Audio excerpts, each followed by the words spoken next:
আসসালামু আলাইকুম দর্শক, সবাই কেমন আছেন? বর্ষার এই মৌসুমে চলে এলাম ইলিশ মাছের মজাদার একটি রেসিপি নিয়ে। আজকে করে দেখাবো সর্ষে ইলিশ। বাঙালির সবচেয়ে প্রিয় খাবার সর্ষে ইলিশ করছি। তো চলুন শুরু করা যাক। এখানে আমি 3টি বড় সাইজের ইলিশ মাছের টুকরা নিয়েছি ডিম সহ, আর নিয়েছি সর্ষে বাটা। এখানে আমি কালো আর সাদা সর্ষে মিক্সড করে বেটে নিয়েছি। তো প্রথমে একটি কড়াইয়ে দিয়ে দিয়েছি সরিষার তেল, প্রায় 4 টেবিল চামচের মতো। তেলটা খুব ভালোভাবে গরম হয়ে এলে দিয়ে দিব 4টি মাঝারি সাইজের পেঁয়াজ কুচি। পেঁয়াজগুলো হালকা করে ভেজে নিব। পেঁয়াজগুলো খুব সুন্দর করে গোল গোল করে কেটে নিয়েছি। গরম গরম 1 প্লেট ভাতের সাথে 1 টুকরো সর্ষে ইলিশ দিয়ে কিন্তু খুব মজা করে খেয়ে ফেলা যায়।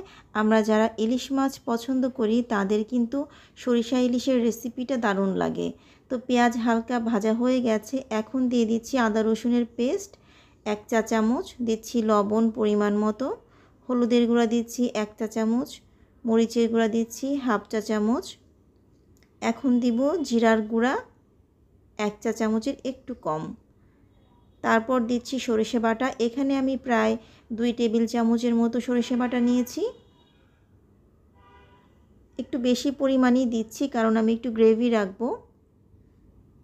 এখন সেই বাটি ধোয়া পানি দিয়ে দিলাম। এই পানিতেই মশলাটি কষিয়ে নিব। তো দেখুন খুব ভালোভাবে চুলার আঁচ মিডিয়াম লো হিটে রেখে আমি মশলাগুলো কষিয়ে নিচ্ছি। খুব দারুণ একটা ঘ্রাণ বের হয়েছে সরিষার। কালারটা কিন্তু খুবই চমৎকার আসবে মনে হচ্ছে। তো এখন সামান্য পানি দিয়ে দিলাম। এই পানিতেই আমি কষিয়ে নিচ্ছি মশলাগুলো। মশলা খুব ভালোভাবে কষাতে হবে। সুন্দর বলক চলে এসেছে আর মশলা কষানো কমপ্লিট হয়ে গেছে। দেখুন পানি শুকিয়ে গেছে আর তেলটাও ভেসে উঠেছে। এই পর্যায়ে আমি মাছগুলো সুন্দরভাবে বিছিয়ে দিব। সরষে ইলিশ রান্না করতে কিন্তু খুবই অল্প সময় লাগে। মাত্র 15 মিনিটের মধ্যে আপনারা রান্না কমপ্লিট করে ফেলতে পারবেন। যারা নতুন রাঁধুনি আছেন আর ব্যাচেলর ভাই বোনেরা রয়েছেন তাদের জন্য কিন্তু খুব দারুণ একটা রেসিপি এই সরষে ইলিশ। আপনারা ঝটপট কাজের ফাঁকে বা পড়ালেখার ফাঁকে এই ইলিশ মাছটি কিন্তু রান্না করে ফেলতে পারবেন। আর ইলিশ মাছ যেহেতু সিদ্ধ হতে খুবই কম সময় লাগে, তাই আমরা কিন্তু ঝটপট রান্নার জন্য ইলিশ মাছের রেসিপি বেছে নিতে পারি। এখন আমি মশলায় বিছিয়ে দিয়ে উপরের পিঠে মশলা তুলে তুলে লাগিয়ে দিচ্ছি।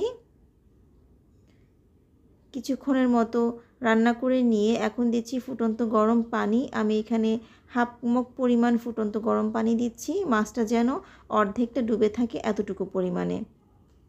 5 মিনিটের মতো এপিট ওপিট করে মাছটি রান্না করে নিব।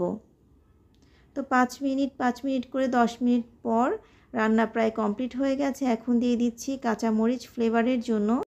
তো দর্শক খুবই অল্প সময়ের মধ্যে মজাদার এই সরষে ইলিশ কিন্তু হয়ে গেল। খুবই দারুণ একটা ফ্লেভার বের হয়েছে আর কালারটা কিন্তু খুবই চমৎকার এসেছে। এতক্ষণ দেখার জন্য সবাইকে অসংখ্য ধন্যবাদ।